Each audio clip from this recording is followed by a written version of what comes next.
Réveil tardif ce matin du côté de Neuchâtel, en Suisse. C'est une petite étape aujourd'hui, avec environ 320 km au programme, donc on prend notre temps.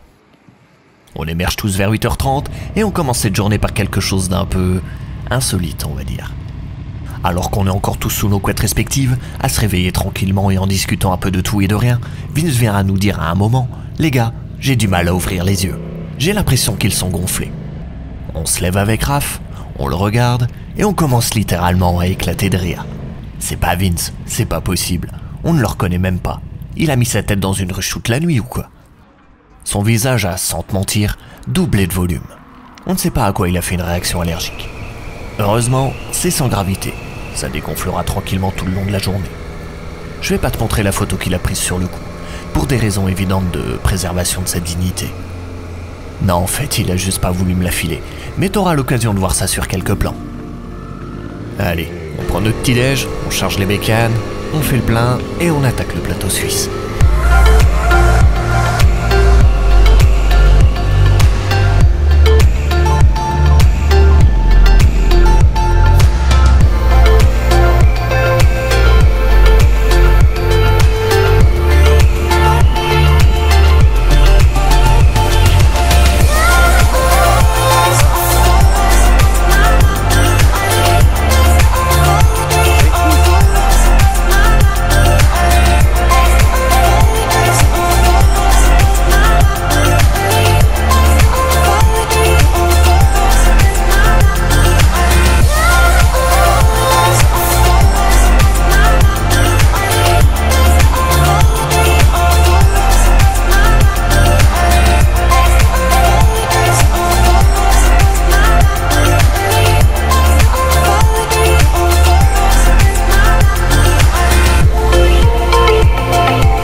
Il y a quelque chose d'assez spécial avec cette partie du tracé. Il y a un certain sentiment de calme et de tranquillité qui se dégage de ce vaste plateau suisse. On n'a pas du tout envie de rouler vite, juste de profiter du panorama et de la vue lointaine qui s'offre face à nous. Et de voir les sommets des Alpes se rapprocher de nous petit à petit et le Jura s'éloigner dans le rétro, on se sent vraiment tout petit au milieu de toute cette immensité.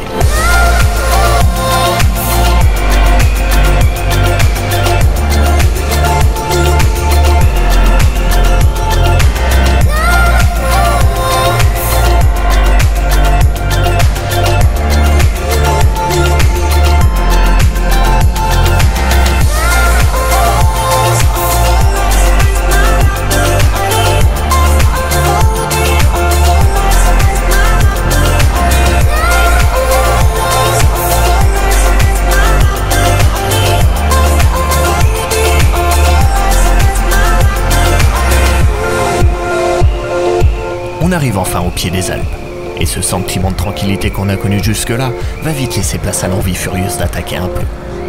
Tu commences à nous connaître, dès que le bitume est parfait comme ici, et que les virages commencent à s'enchaîner, on ne peut pas résister. On va même tomber sur un local qui va correctement nous ouvrir la voie du col d'Emos.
Ça, c'était bon.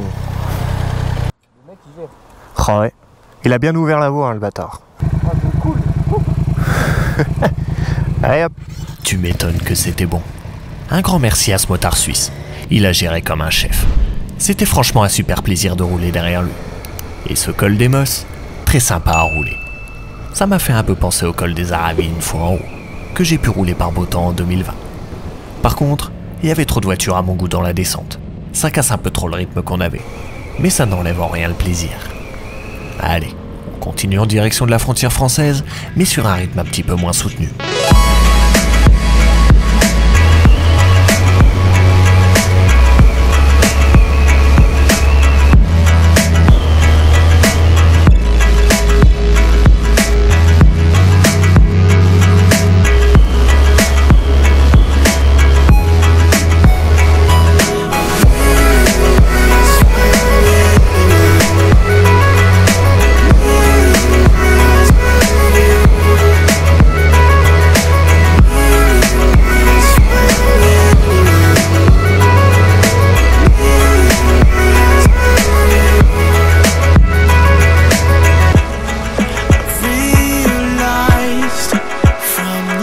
On change les batteries des GoPro, on n'oublie pas de prendre une petite photo des dents du midi et on est reparti.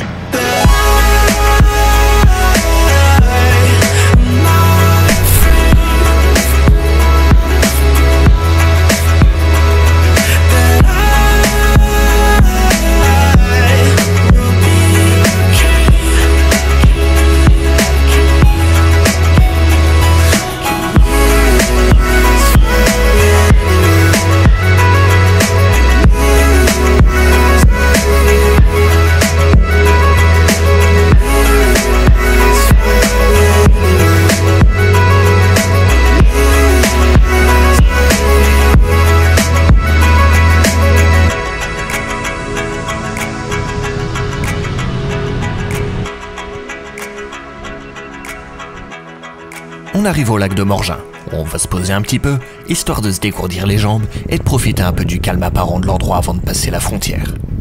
On s'est pas vraiment arrêté depuis ce matin. Ça va faire du bien. Ça va, Raph? Hein? Sa sieste? Ouais, on est bien là. Laisse mes gros yeux tranquilles. Tu reposes tes gros yeux. Oui. You wanna see my big eyes? Bonjour. Ça va mieux. Tu ris de moi là? Hein? Je suis sûr que tu ris de mes gros yeux. Je te vois venir. Regarde-moi dans cet œil. Bon, ça va hein? Tu n'as plus le droit d'avoir des gros yeux en ce moment. Si quoi? Tu n'as plus le droit d'avoir des gros yeux. Dans ce monde de cons. Je quitte ce pays. En France. Je te jure qu'on dirait Malcolm. Bon, on arrête de se moquer des beaux yeux de Vince et on repasse en France. Mais on ne dit pas encore au revoir à la Suisse. On y reviendra. En attendant, le prochain objectif de la journée est de rejoindre la vallée de Morzine et de grimper le col de Jouplane.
On décide de s'arrêter manger un petit bout en haut du col du Corbier.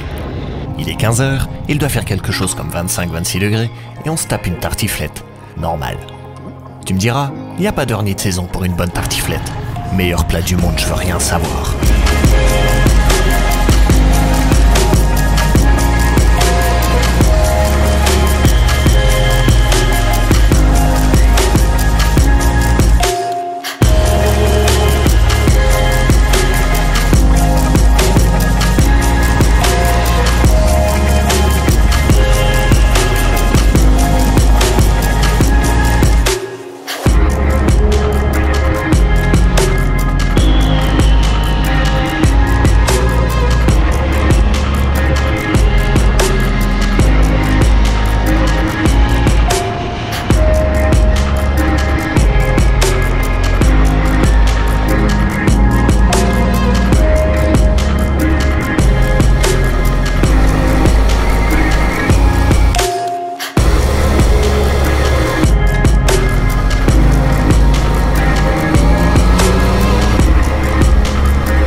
Ça manquait de petites routes jusque-là, je trouve. On a bien été servi.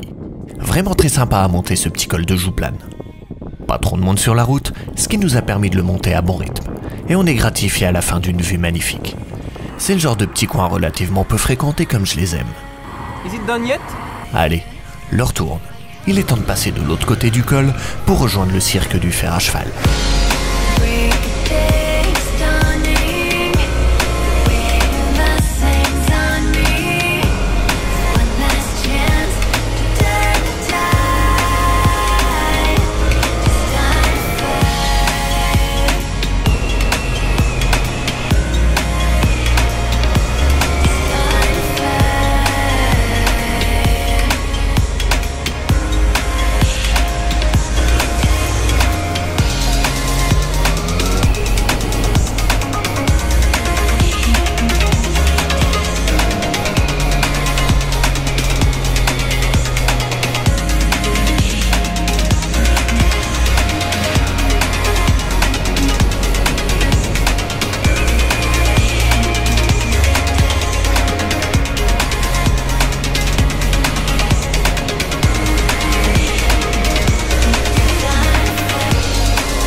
on décide de faire un petit détour par la cascade du Rouget non loin de là, avant de se rendre au cirque du fer à cheval.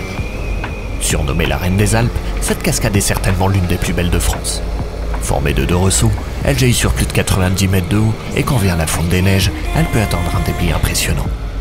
Mais comme tu vas le voir, à cette époque de l'année avec la sécheresse actuelle, on est plus proche du débit de la grande cascade de Tendon que tu as pu voir dans le premier épisode. Mais rien que pour les décors magiques qu'on traverse pour s'y rendre, ça vaut franchement le détour. Je voulais à la base faire voler un peu le drone autour de la cascade, mais quand j'ai vu tout le monde autour, j'ai préféré abandonner l'idée. Je suis pas trop fan de faire voler ça au-dessus de la tête des gens. Question de sécurité, on va dire. On ne sait jamais. Il y a aussi une chose que je peux pas trop te transmettre ici. C'est le bruit assourdissant de l'eau. Même s'il n'y en a pas beaucoup, c'est assez impressionnant. Allez, on fait demi-tour et on avale les quelques kilomètres qui nous séparent du dernier spot de la journée.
Tu te demandes peut-être pourquoi le cirque du fer à cheval porte ce nom. Mais quand on est au pied de cet immense mur formant un demi-cercle quasi parfait, c'est plutôt clair. C'est un amphithéâtre calcaire s'étendant sur près de 5 km, dont les falaises escarpées peuvent atteindre les 700 mètres de hauteur. Ce qui fait de ce cirque le plus grand du massif alpin. Mais le plus impressionnant, ça doit être ces dizaines de cascades qui jaillissent de ses parois au printemps au moment de la fonte des neiges, et qui forment la rivière du Gifre, une des rivières, toute proportion gardée, les plus abondantes de France. Et qui prend sa source au bout du monde. C'est le nom du cirque au fond de la campe que tu as pu apercevoir avec le drone. Bon là, à cette période de l'année, ça fait longtemps que la neige est fondue, mais il faudrait que je revienne ici au printemps pour admirer tout ça. Et partir en rando pour se perdre justement au bout du monde. En attendant, il est l'heure de rejoindre notre hôtel et le village de Crévolant dans les environs d'Albertville.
commence à retrouver des routes qui me sont familières pour les avoir roulées en 2020.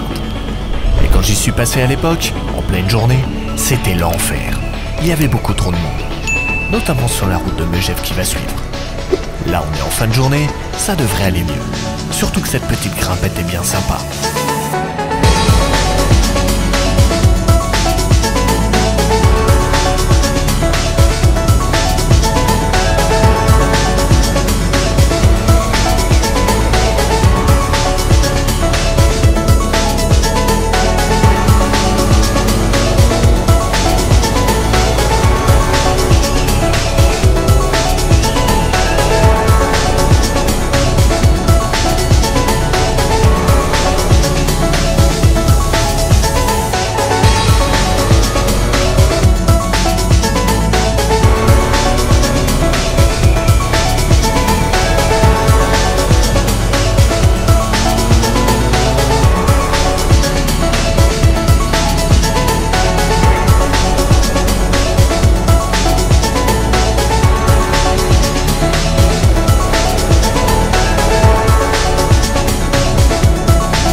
Rouler sous le soleil couchant au cœur des montagnes, franchement, c'est quelque chose.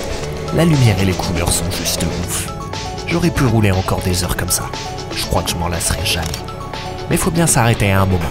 On rejoint nos chambres, on commence à décharger les cartes SD et on file direct au resto de l'hôtel pour prendre, comme d'habitude, une bonne bière bien fraîche qui fait du bien après cette chaude journée.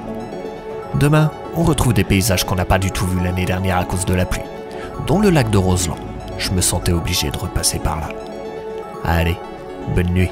Nous, on va littéralement s'écrouler de fatigue.